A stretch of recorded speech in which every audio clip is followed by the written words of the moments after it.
je pèse. Il y a 3 niveaux de motricité hiérarchiques. Le premier niveau s'appelle la motricité de contrôle. Je contrôle le mouvement.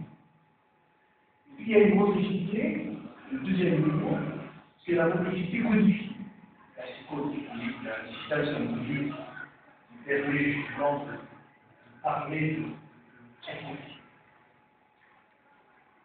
Le troisième niveau de motricité serait par exemple, c'est la motricité stylisée. C'est-à-dire on passe du style personnel, d'un processus de civilisation, des réponses personnelles de l'élève, qui sont style personnel, à une standardisation du style par la communauté, par le groupe. Donc il y a 3 niveaux. Il y a 2 types de motricité qui peuvent être sollicitées par le prof. Une motricité thermodynamique, qui emploie des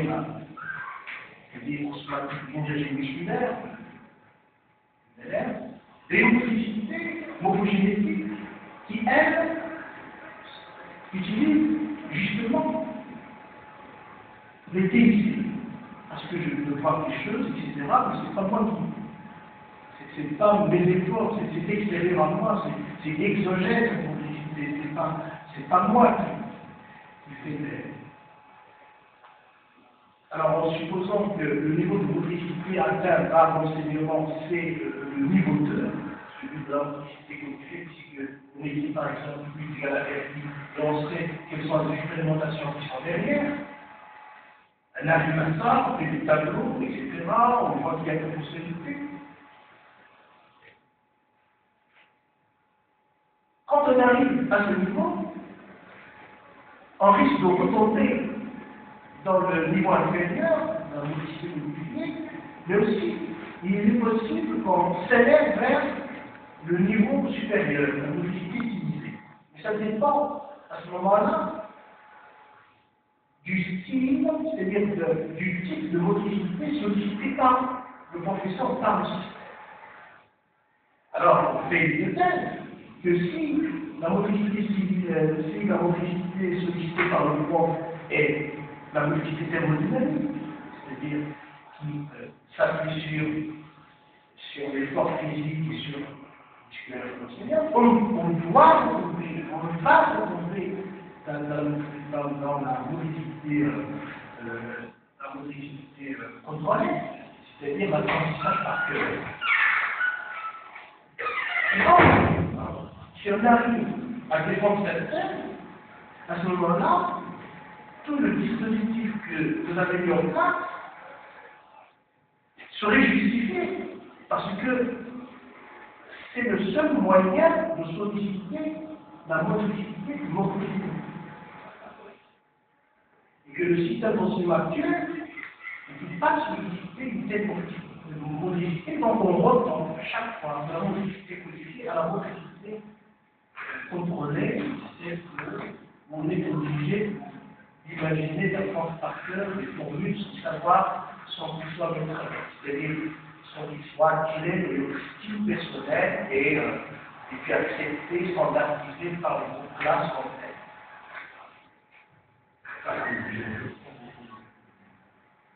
Premièrement,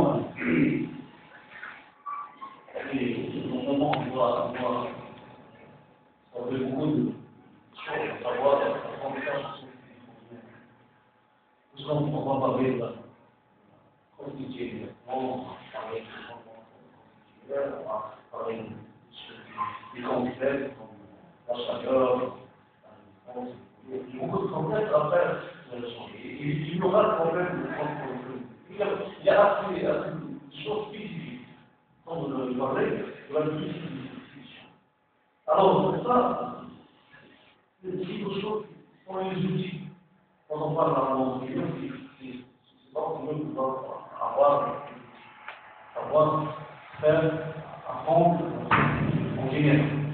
Mais ici, on parle d'un outil qui favorise l'apprentissage d'abord. J'ai déjà parlé qui cherche, nous sommes dans un autre environnement qui ici une autre vision des choses au niveau de la pédagogie. Donc, il faut repenser les approches même. Parce qu'il y a d'autres facteurs qui vont peut-être influencer la situation. Et en particulier, l'anthropocentrique. Bien sûr, c'est pas ce que aussi pour la mobilité. On va parler avec des définitions chez nous. En classe, c'est la classe qui est beaucoup plus bornée, si vous voulez. Il y a des choses qui dans le temps, on ne dans l'espace. Maintenant, on a d'autres espaces. Beaucoup plus libres, et beaucoup plus espacés. Donc, il faut, je pense qu'il faut remonter d'autres recherches pour essayer de. Parce que, comme je viens de le dire, il peut être utile pour changer le concept chez les élèves, chez nous. Donc, on peut utiliser des téléphériques. C'est-à-dire, on peut utiliser des téléphériques chez les élèves. Les élèves peuvent essayer de confronter l'environnement, faire des dispositifs dans la classe, on parle des acteurs, on parle des acteurs. Alors maintenant, si on parle des acteurs, il y a un peu. Voilà.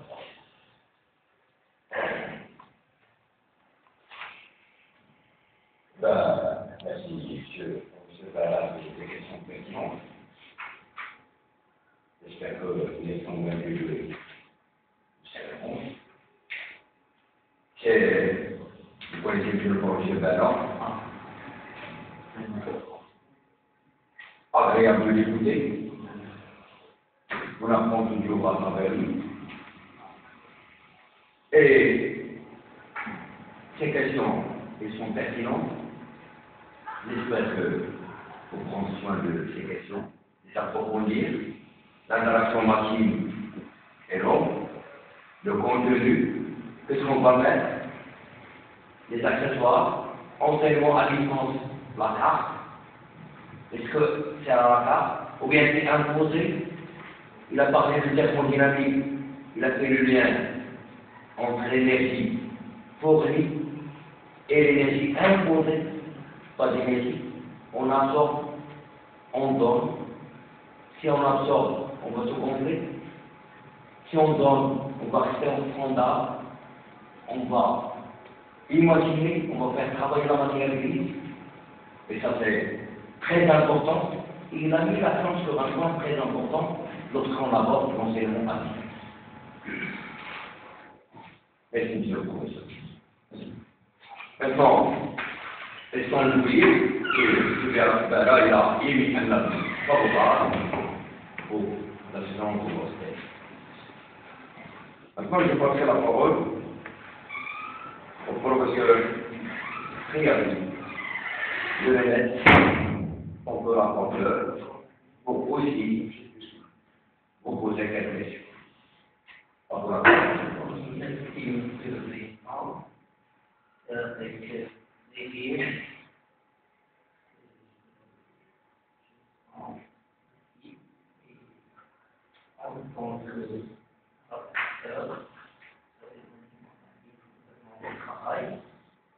Donc, mon intervention après l'exposé que j'ai écrit avec grande intérêt, c'est un sujet qui préoccupe non seulement le professeur, mais aussi le responsable.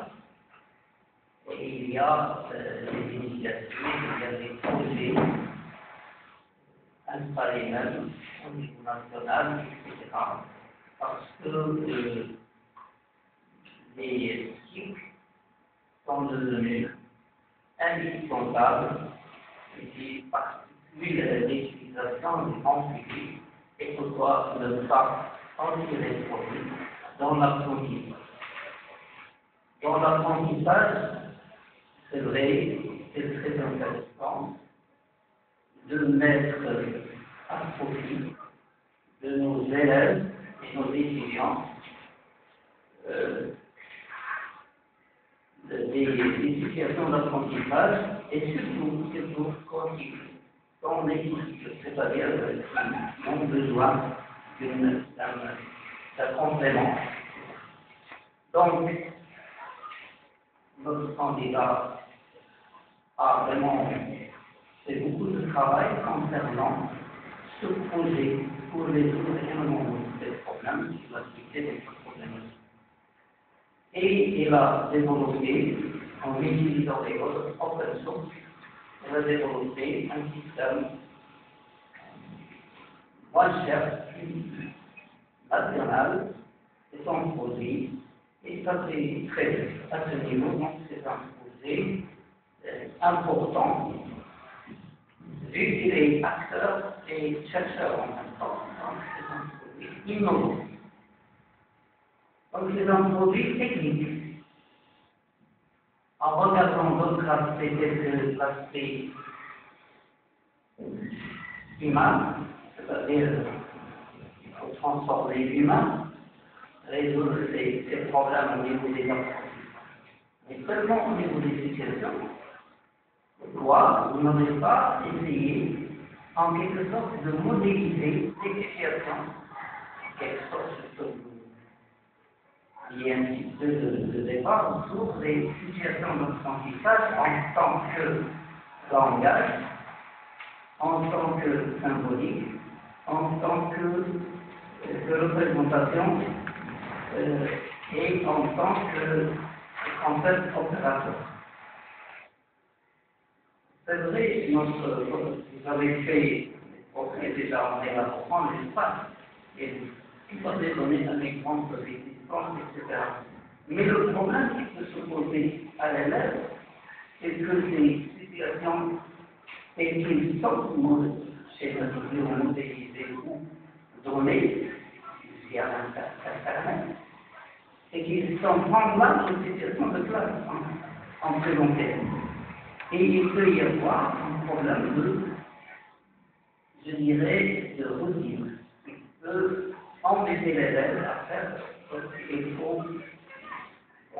C'est vrai que toutes les recherches, c'est le problème d'exploiter ces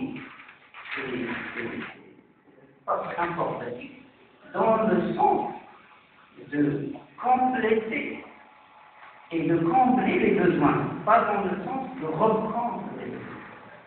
Donc, j'invite notre candidat à continuer son travail, c'est très important, et à répondre à ces questions pour ne pas tomber dans des situations analogues aux situations numériques, ceux qui ne sont pas du tout des situations numériques. Merci, monsieur. Merci le professeur Riadé. Et Québec, vous le savez pourquoi? Parce que il était rapporteur et il a signalé aussi l'utilisation des logiciels libres, mettre en évidence les logiciels libres, comment se comporter avec les logiciels libres pour tirer notre enseignement personnel. Apprendre aux autres, la confiance en soi, l'auto-formation, sans passer par le maître. Le maître, c'est le tuteur qui est derrière le prof. Merci, monsieur le professeur. Et maintenant, je donnerai la parole à mon collègue et cher ami, professeur Hamoudi, qu'on a l'honneur d'accueillir au département du chimie. Il est de la maison, de département de chimie. À vous la parole. Merci, monsieur le Président. J'ai des remarques de fond. Après, on passera aux remarques de fond. Ce qui concerne la forme, j'ai remarqué que quand même le manuscrit contient pas mal d'erreurs typographiques. Il y a certaines fois des phrases qui sont vraiment incompréhensibles. Je ne comprends pas directement, par exemple, la conclusion. Il y a certains passages qui ne sont pas faciles à comprendre. Et là, je vous invite, avec votre encadrant, revoir le manuscrit. Pour parler des rotations séparatives dans les archives de l'université. C'est une ressource rapide. En ce qui concerne la référence, vous allez choisir notre informatique, mais vous ne pouvez pas respecter la règle. Ça impose que vous mettez le nom de famille, après vous mettez les initiales. Des fois vous mélangez. Donc si vous avez faire un certain il faut bien le respecter. Donc, pour la référence, il faut bien le repas en bas. J'aurais aimé que le manuscrit, parce qu'il est très plein, on voit très volumineux, et difficile à lire, pour un scientifique. Et nous sommes très habitués avec les graphiques, les tableaux, et j'invite tous les autres doctorants à éviter ce type de présentation. C'est vraiment quand même lourd pour la lecture. Il faut l'enrichir par les cours, jusque-là, le tableau, ici. Comme ça économise un peu les schémas, le lecteur, que ce soit rapporteur ou donc, en ce qui concerne la forme, en ce qui concerne le fond, j'ai me demande de faire le monde. C'est vraiment primordial pour notre pays, sachant qu'il y a une structure importante, peut-être que vous êtes limité à le cadre et pas à l'espace là. Donc, vous avez pensé à la totalité du pays, parce que ça nécessite des compétences, peut-être le métier même de l'enseignant devrait être changé, parce que là, il maîtrise les techniques de l'élaboration. Ensuite, à part les compétences. Et là, on se limite seulement à des simulations, alors que normalement, dans les sciences, la physique, la chimie, la biologie, ça nécessite de l'expérience. Donc peut-être les compétences de l'astronome vont être un peu mises à l'écart. On se limite seulement à la simulation. Donc en plus que les limites sont très limitées. La simulation est très limitée.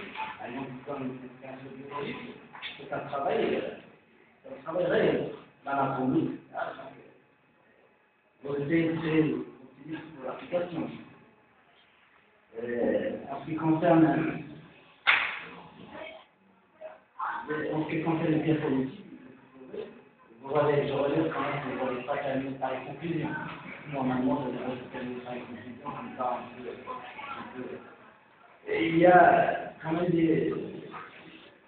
par exemple, les statistiques que vous avez présentées dans la diapositive, la fiabilité de ces statistiques, on se limite à un échantillon très limité et on les présente alors que là, c'est un travail de thèse, c'est un travail qui doit être très fiable. On ne peut pas se limiter à des statistiques selon l'Internet ou bien des statistiques à une population très limitée. C'est déjà aussi nous en fait. On va vous présenter des statistiques de logiciels utilisés. En ce qui concerne les coûts, vous avez, au départ, vous avez prétendu que ça ne va pas coûter grand-chose. Mais si je regarde la diapositive 34, c'est quand même des coûts très élevés pour mettre tout en dollars. Donc c'est en contradiction un peu avec les pensions. Dans la réalité, il faut mettre tout en pratique. On a vraiment un investissement colossal. Et je termine par vous souhaiter bonne chance, quand même, et surtout le manuscrit, il faut le revoir. Merci, professeur Khaboubi. Alors, pour ces critiques, je reviendrai à la fin, quand je prendrai la parole, et sans tarder, je donnerai la parole votre convocation. Le professeur Chamali, on a l'honneur d'accueillir à la République. Merci, Monsieur le Président. Si dirais-je, après avoir montré dans votre thèse la nécessité de cours de soutien scolaire en ligne, vous avez conçu la suite comme un projet de recherche et développement, et ce en visant deux objectifs principaux. Réaliser des situations d'apprentissage à distance au monde synchrone dans le cadre de soutien scolaire des collégiens. C'est-à-dire pour renseigner le cours sur la notion de résistance électrique, évidemment via la loi TOM que vous connaissez, et un groupe d'élèves à distance. Le deuxième objectif, c'est de minimiser les contraintes au-delà du cours. Un autre objectif, c'est de minimiser les contraintes de l'enseignement à distance liées à l'abandon des apprenants, aux problèmes d'isolement, aux problèmes de manque d'interaction sociale.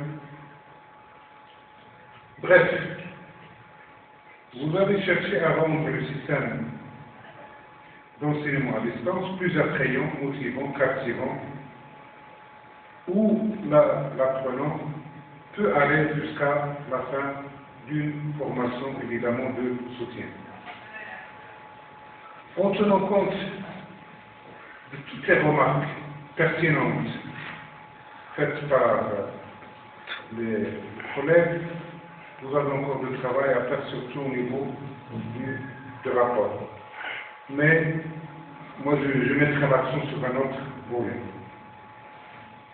Parmi les critères qui doivent, à mon sens, permettre d'évaluer l'intérêt et l'originalité des instituts de recherche, ainsi que la créativité du chercheur, je peux citer l'intérêt de produits scientifiques. En ce qui vous concerne, votre étude porte sur la problématique du soutien scolaire. Il s'agit d'une préoccupation des enseignants, des parents et de tout acteur pédagogique. Et ce, surtout au niveau des stratégies et des actions d'intervention.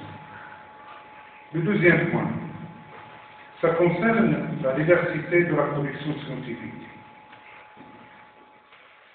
Vous êtes passé dans vos travaux de la conception du support multimédia, pratique comme vous le savez après le départ. Pour l'enseignement des sciences physiques, vous avez passé alors aux besoins des élèves en soutien scolaire en ligne. Vous avez recouru à un logiciel libre, évidemment, et vous avez fait appel aussi à l'open source comme moyen de communication synchrone permettant de dialoguer et de partager à distance et en temps réel, pour faire évidemment des applications entre plusieurs ordinateurs et en fonction pour des applications même au niveau audio et vidéo. Le troisième point, c'est la reconnaissance nationale et internationale. Pour vos travaux, vous étiez distingué par le prix du CNIP, du Centre national d'innovation pédagogique, pour les enseignants innovateurs. Vous avez aussi publié des articles qui figurent dans des revues internationales. Quatrième et dernier point, l'organisation de la recherche et action de valorisation. Et je parle de l'organisation de la recherche et non pas de l'organisation des rapports. Donc, en plus de la mise en situation réelle d'enseignement à distance, par l'expérimentation auprès des élèves, il y a une évaluation du dispositif comme objet physique en fonctionnement pour détecter les défaillances éventuelles du système.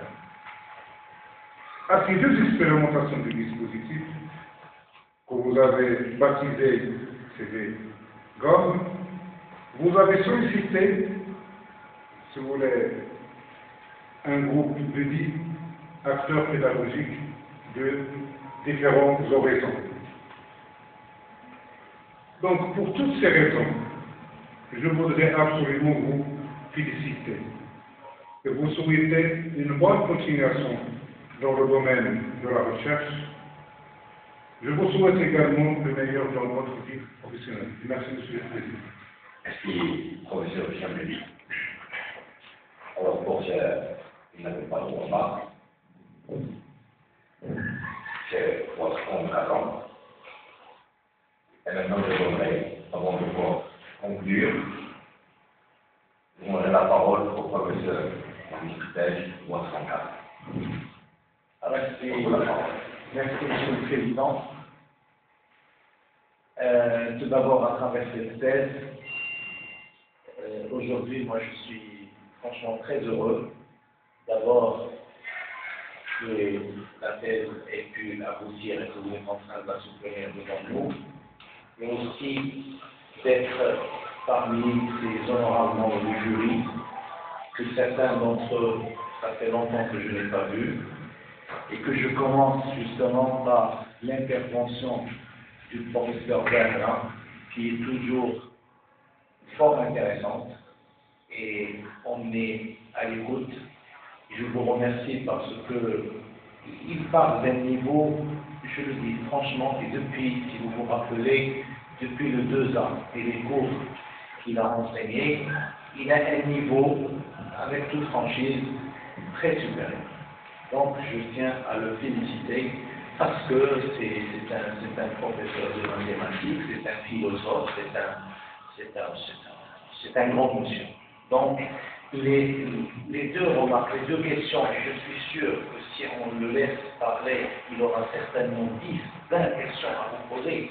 Les deux questions sont en elles-mêmes, uniquement ces deux questions, un sujet.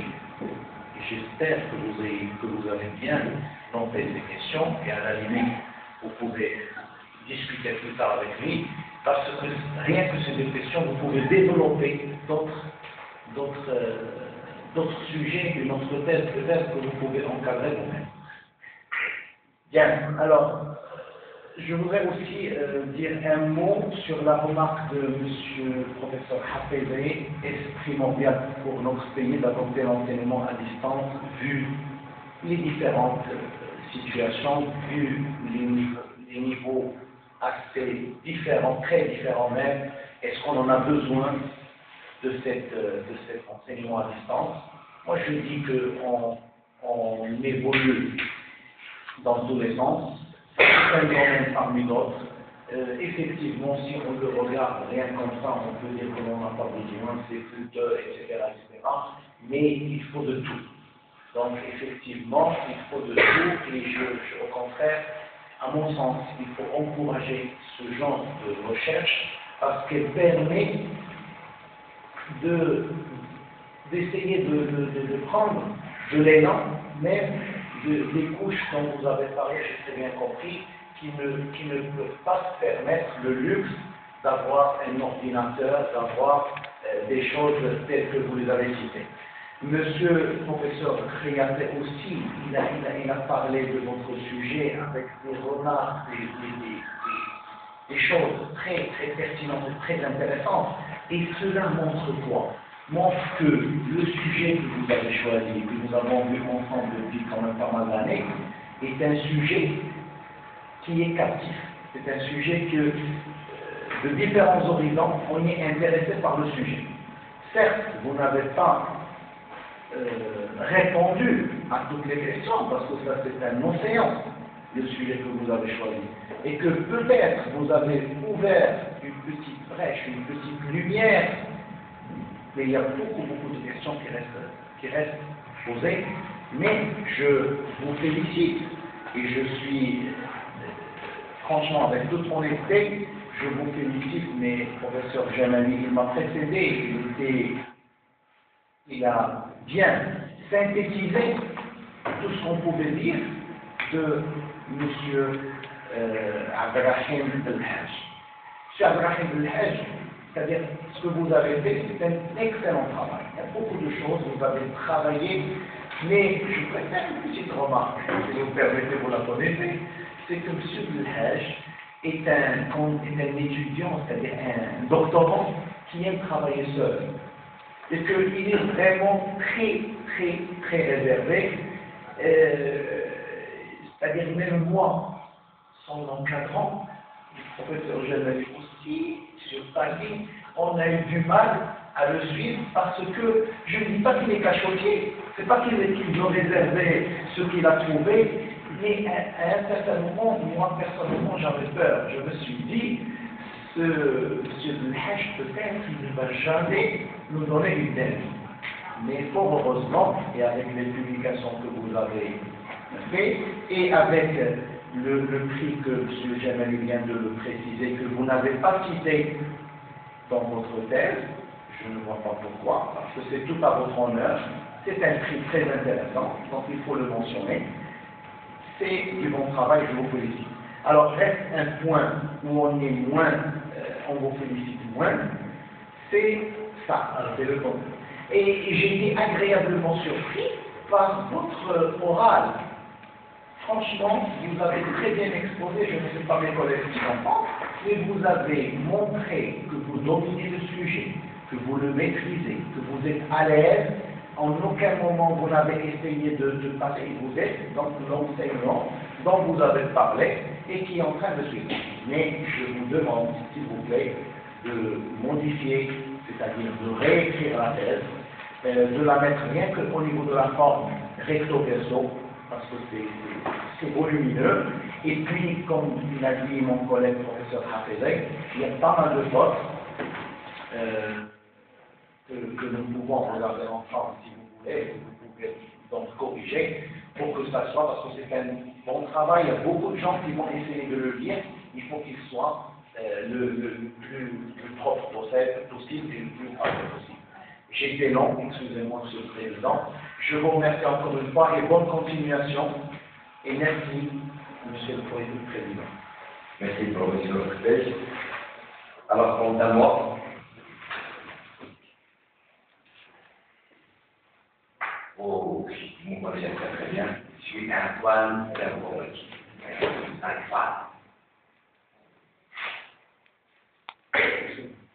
votre exposé, d'abord biopolitique, Bramara il n'est jamais satisfait. Bramara il est toujours pour le monde. Et moi, ils m'ont appris à ne jamais dire qu'on est satisfait. Sinon, on va faire. Vous avez énormément de qualités. Mais vous n'avez pas l'art de se rendre. Il vous manque un module pour apprendre à se rendre. Vous avez fait un travail colossal. Mais malheureusement, vous l'avez rendu pas cher. C'est le mot du suivant. Alors, je vous invite.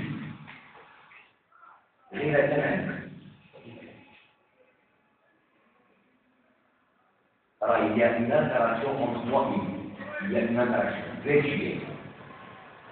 C'est comme votre logiciel. Je suis là selon vous êtes l'auditeur. Donc il y a une interaction. On va inverser les rôles. Votre travail est important. Quel que soit le prix, il faut nous tirer vers le haut. Il ne faut jamais baisser les bras. J'aime les gens qui travaillent. Le document ne l'est pas. Et vous connaissez, je suis clair. Ça veut dire quoi? Ça, c'est un document qui est trop cher, je ne l'ai pas fait. Pourquoi? Sur chaque page, même si j'ai reçu le document tard, il m'a attiré, j'ai payé pour lui. Je suis arrivé au résumé. j'ai relevé des anomalies au niveau du régime. Et comme c'est un document qui est important, je ne le fais pas avec tous les chercheurs, il faut le corriger pour le mettre à sa valeur, qui reflète votre valeur. Alors, à titre d'exemple, il y a des normes pour écrire la Bible, il y a des normes. On ne va pas inventer comment écrire. On n'est pas au département de langue, même si on fait écrire. Ce sont des sciences. Et vous êtes physicien. Sur chaque paragraphe, il faut mettre le numéro de la référence, pas en bas de la page, et pas à la fin avec l'ordre alphabétique, on se perd. Ça, c'est un document, je répète et j'insiste, c'est un document qui est trop cher. C'est pas très cher, trop cher. Il faut le mettre en place.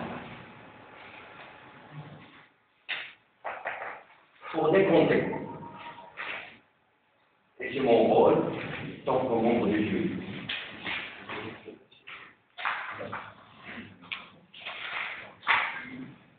On parle des moyens. Il y a énormément de fois. Je vais en parler avec l'engagement parce que il y a énormément. Il y a des paragraphes qu'on ne comprend pas.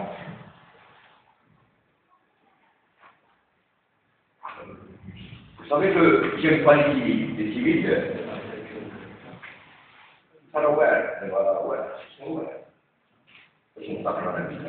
Je me trouve difficile.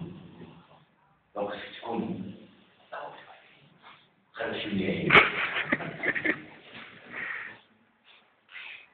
tant que vous utilisez un ordinateur, quelle est la durée d'un ordinateur? Si on parle des moyens, quelle est la durée d'un ordinateur? Donc, il y a une interaction. Vous allez travailler avec l'enseignement à distance. Vous avez découpé des sortes dans l'introduction. Alors, quelle est la durée d'un ordinateur? Je vous signale que je suis un grand utilisateur d'ordinateur.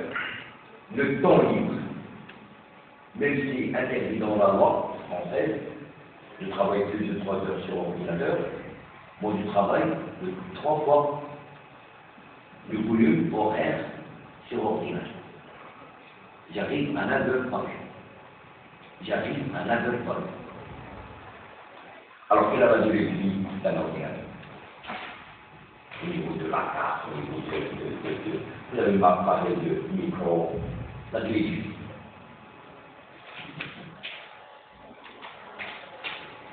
Et c'est ça qu'il faut mettre en relief. C'est-à-dire l'hypothèse qui devient déjà. Avec les lecteurs et les changements, ça peut être obsolète. Si on est toujours connecté, on va toujours être à jour. À jour. On ne va pas être dépassé. Donc la machine est exceptionnelle. Parce qu'elle rentre de bon main. Donc, on va rentabiliser l'eau. Pour les gens qui vont dire que c'est cher, on ne va pas faire ça, etc. On va rentabiliser l'eau. Donc il faut initier les autres à ceux qui disent que dans l'ensemble, c'est trop cher, il faut leur expliquer que c'est pas cher, parce qu'on va gagner au lieu de perdre.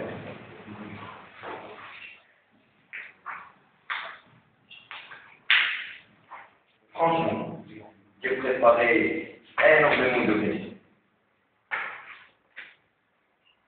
Vous êtes un enseignant. Et un enseignant n'a pas le droit à l'erreur. On doit faire la différence entre élèves, collégiens, vous dites, élèves, collégiens, lycéens et universitaires. Tantôt vous parlez de l'élève, tantôt vous parlez de l'empereur. Pour résumer, on parle de l'âtre. Je peux être un âtre. D'accord?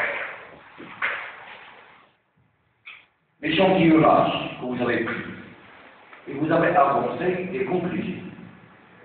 9 élèves, c'est pas suffisant.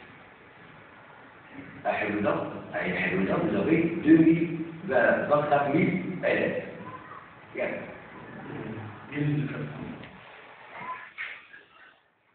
On va dire 1000.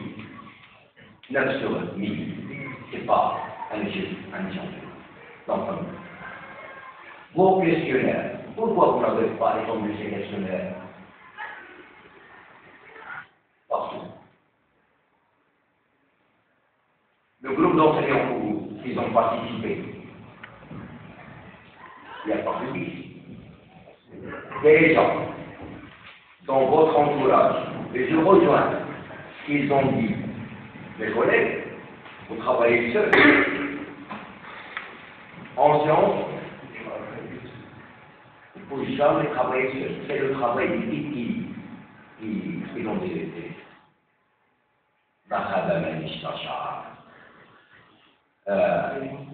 La science n'appartient à personne. Ce n'est pas une propriété privée. Parce qu'aux États-Unis, il y a une loi. Si vous connaissez une information que vous la diffusez pas en science, ça n'a jamais. La science, elle doit être diffusée. C'est pas la science, elle doit être à la portée de tout le monde. Donc, ne gardez pas ça pour vous. Partagez. Lorsqu'on partage, on ressent. Lorsqu'on partage, on ressent. Alors, continuez sur le travail. Inch'Allah, c'est un peu de temps. Vous 10 000 10 000. Vous m'y si vous m'y aidez, vous avez la seule condition, partager pour recevoir. Et vous êtes en milieu. Il ne faut jamais baisser les bras. Et vous avez les capacités. Celui qui travaille ici, dans ce domaine, il développe les mélanges. Il les développe. Elle crée. Il invente. Il reflète le prix. J'aime voir tranquille les prix. Sur ça, je ne vais pas tarder. Je ne vais pas être méchant. Méchant sur ça. C'est un document qui me tient à cœur. Il va être corrigé, qu'on le veut ou pas. Parce qu'il est trop cher. Merci de l'effort. Restez à l'avant-garde. Continuez. Je vous remercie de l'exposer. Même s'il manque un peu d'interactivité au niveau de l'exposé.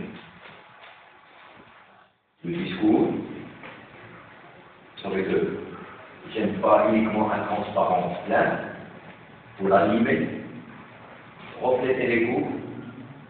Si vous passez 10 jours sur ça, vous serez capable de remettre à sa place parce qu'il ne reflète pas votre comportement. Je termine, je ferme la séance, je lève la séance pour y libérer. Merci au moment du